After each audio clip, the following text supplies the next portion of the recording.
Hello, everyone. Welcome to a new episode of PlayStation Underground. I'm your host, Brett, and I'm joined by Marco Rizzo, Marketing Manager for Dragon Ball Z Kakarot. Hello, everybody. It's a great pleasure to be here today.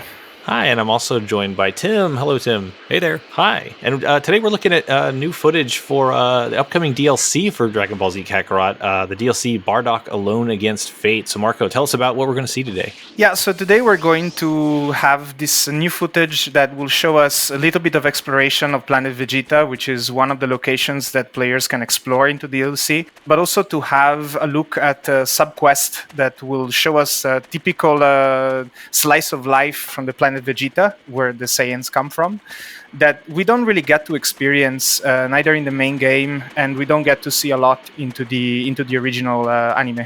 Yeah, it's been really exciting to see all the DLC additions over the last couple of years. I finished Kakarot a couple of years ago. Really fun story, great way to experience the story of Dragon Ball, and of course the DLC just expands on that story. And here with the Bardock timeline, we get to see a bit of what happened before a lot of the main events that a lot of fans are familiar with. So it's pretty cool. Yeah, I completely agree, especially because Kakarot the main game has the special emphasis to reproduce faithfully all the famous scenes from the anime, right? Mm-hmm. So it's really going to be an experience that the core fans will really appreciate, I feel. Great. Let's get into some new footage. Let's go. All right, so we're going to jump into a side quest here. And as with DBZ Kakarot, the main game, it does recount the main story and a lot of the key moments, and we don't want to get into spoilers and where the story with Bardock goes and involving Frieza and everything, but we do want to show you a little bit of sample gameplay of one of the sub-quests. Yeah, exactly. So the background for this sub-quest is as we're meeting this character called Spinny that essentially is trying to attract the attention of Fasha, which is one of the members of the team that works with Bardock. And essentially Spinny is concerned that since he might not be strong enough to attract the attention of Fasha, so he's asking Bardock to fight him, to either train him or just make him stronger. So you can tell this is connected to something that I said before, that it kind of shows this light of life that you don't see a lot. Yeah. And this is interesting to me because I would say if my DBZ knowledge was like subscribed to power level, it's probably more like negative 9,000. But this kind of like insight is cool to see the world.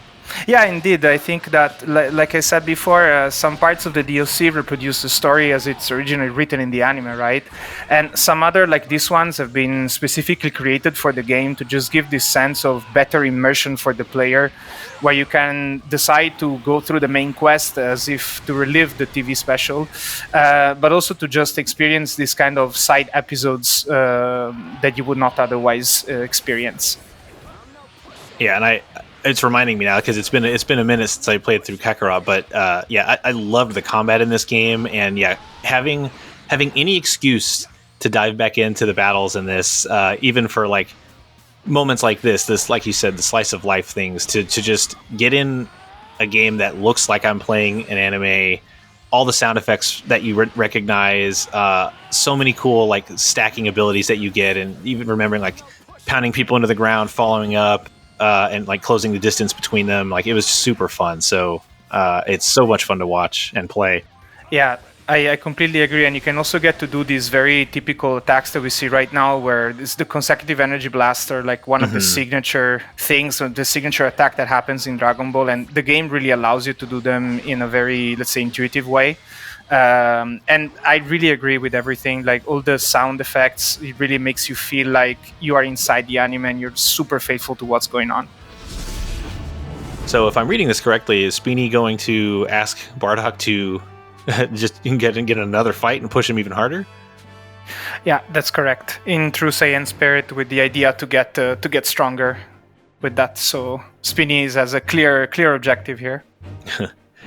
And I'm sure Bardock does have more pressing things to get to at some point. But that was the fun of Kakarot as a game, was to just live in that universe a bit longer and do some of the, like we've said it a few times, but the mundane slice of life things for these characters that can shatter mountains and launch people into orbit. It's just fun to my cat's stuck in the tree kind of stuff. And, Yeah, no, I do get that, especially because you really get to interact with a lot of characters that are just outside of the ordinary of what is Dragon Ball. It's difficult to think about ordinary when you talk about Dragon Ball, right? For the reasons that you just said. And what I also like a lot about Kakarot is that it gives you this sort of peaceful environment. It's not always about fighting the new bad guy, but you can also just take your time to explore and even collect ingredients to eat and level up your stats in a permanent way, so that you can basically you're more prepared for your next fight, which is something that you do not see into the normal let's say episodes of the anime, but does happen or would happen. Yeah, I do remember flying around a lot because just exploring, grabbing the orbs, grabbing ingredients, and just enjoying. I don't know, there's just a pleasantness of just flying around peacefully. The exact opposite of what we're watching now, but yeah, but yeah, it offers both, because there was just a pleasure of flying around, and the architecture, the art style of the whole series. It's just fun to be in that world. Yeah, completely agree. Especially now that soon we will have a PS5 upgrade for this game. I think all this level of graphic detail are going to make the experience even better for sure. Yeah, arrives in January, I believe, right? Yeah, that will be the 13th of January. Yeah, and there he goes. And there we go. Bardock shows that he's still the Apex fighter. And here on the left, you see that you got some reward, which are orbs that allow you to basically be spent for leveling up your skill. And here Spinny gets what he wanted, which is being pummeled on the edge of oblivion, to quote him. And Fasha indeed comes back as his main objective on why he's going through so much pain. Love at first sight. Yeah, it's a cool story. Bardock's whole tale. It's really fun. So seeing it get the like DBZ Kakarot treatment is really cool.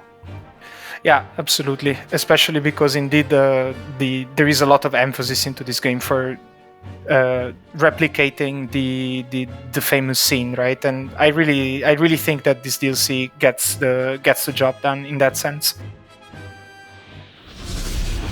Are we on our way to learn about Fasha's side of the story? Then? Yes, exactly. And here, while we're flying over the Frieza Force base, which is one of the locations that you can experience in this DLC alone, you see in the top right corner, all these blue icons are actually other subquests that you can take.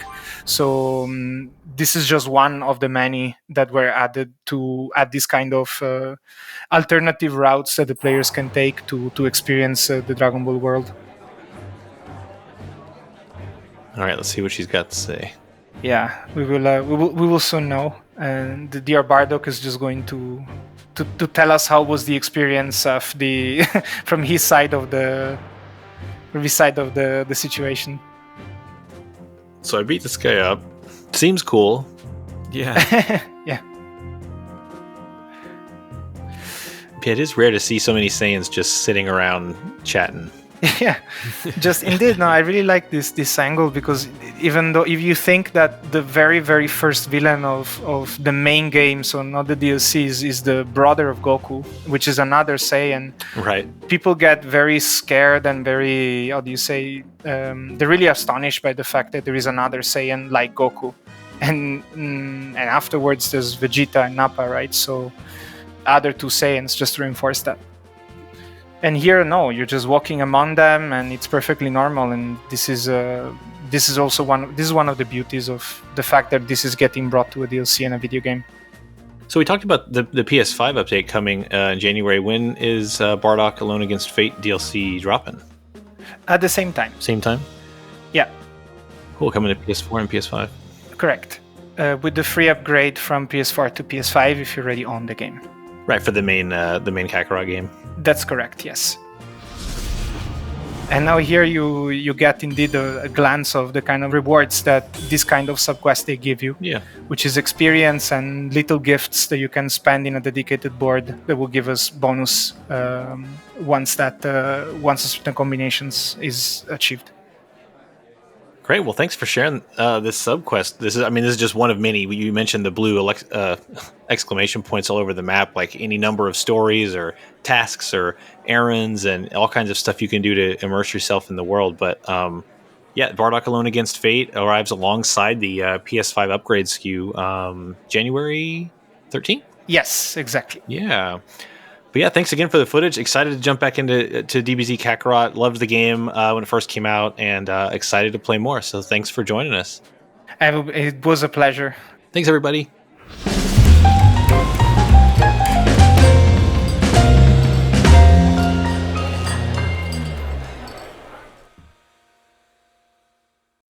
PlayStation